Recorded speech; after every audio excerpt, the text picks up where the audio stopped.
Okay, so for this example naman, gagawa tayo ng simple calculator, 'no, para sa magiging, basic Python natin ngayon.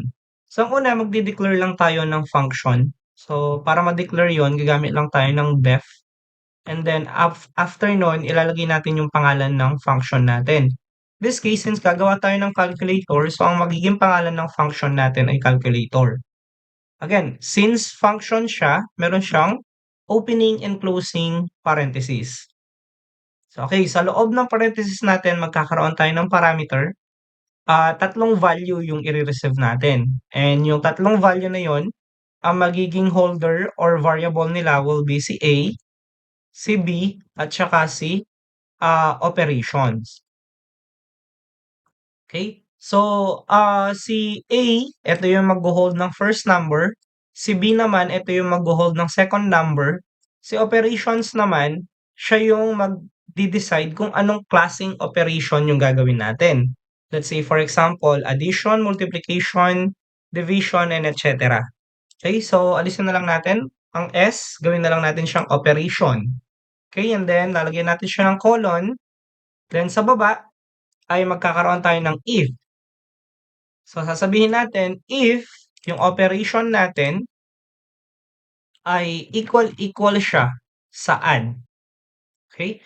So, ibig sabihin kapag ang operation mo ngayon ay add yung nilagay ng user mo, ang gagawin ngayon natin ay i-return natin yung A plus B. So, anong ibig sabihin nun? Kapag add ang pinili, gagamit ka ng addition na operator. Now, next, magkakaroon ka ng elif dito. Again, tatawagin mo ulit si operation equal. Ngayon, instead of add, gagamit tayo ng subtract.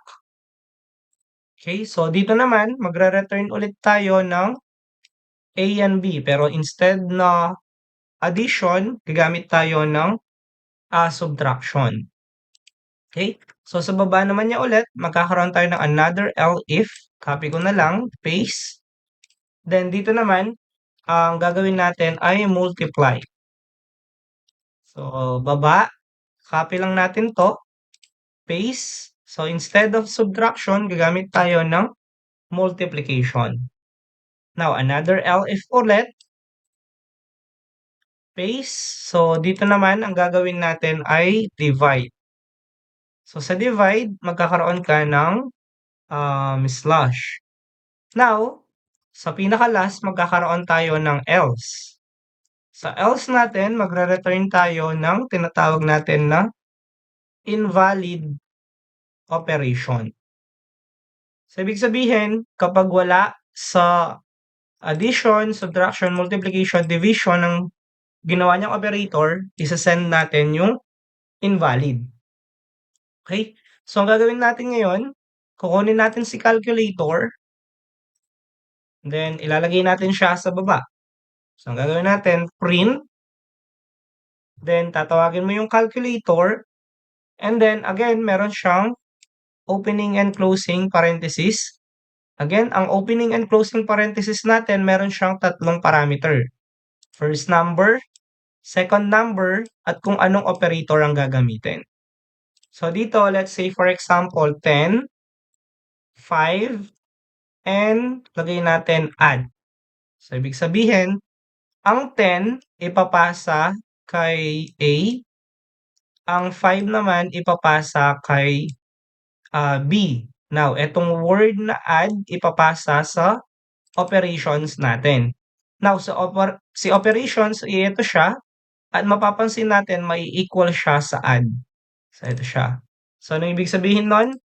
Magpiprint ngayon siya ng total of 15 kasi 10 plus 5 ay 15. Ngayon, kapag ang ginawa naman natin ay pinalitan natin siya ng divide.